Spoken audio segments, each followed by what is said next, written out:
ഇന്നലെ എന്റെ വീട്ടിൽ KSEB നിന്ന് 2 ടെക്നീഷ്യന്മാർ വന്നിരുന്നു. മീറ്റർ പുതിയത് വെക്കാനാണെന്ന് പറഞ്ഞു. പക്ഷെ എന്റെ മീറ്ററിന് കംപ്ലൈന്റോ കാര്യങ്ങളോ ഒന്നുമില്ല, അതൊരു ഡിജിറ്റൽ മീറ്റർ തന്നെയാണ്. പക്ഷെ അവർ പറയുന്നു ഇനി VOD മീറ്റർ ആണ് വെക്കുന്നത് എന്ന്. ഇതെന്താണ് VOD മീറ്റർ എന്നല്ലേ?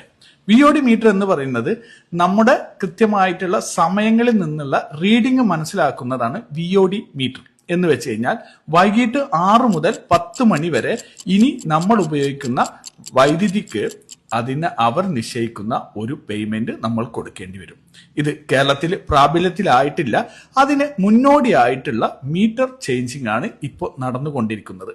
അപ്പോൾ 6 മണി മുതൽ 10 മണി വരെ നമ്മൾ ഉപയോഗിക്കുന്ന ഇലക്ട്രിസിറ്റി ഇന്നു മുതൽ നമ്മൾ കൺട്രോൾ ചെയ്ത് പഠിക്കുന്നത് നല്ലതായിരിക്കും. അയൺ ചെയ്യുന്നവർ, അതേപോലെ തന്നെ മോട്ടർ അടിക്കുന്നവർ, ഗ്രൈൻഡർ, മിക്സി എന്നിവ വർക്ക് ചെയ്യുന്നവർ ഇന്നു മുതൽ തന്നെ ആ ശീലങ്ങളെല്ലാം മാറ്റി റീഷെഡ്യൂൾ ചെയ്തോളൂ. ഇല്ലെങ്കിൽ നിങ്ങളെ കാത്തിരിക്കുന്നത് വലിയ ഒരു ഇലക്ട്രിസിറ്റി ബില്ലായിരിക്കും.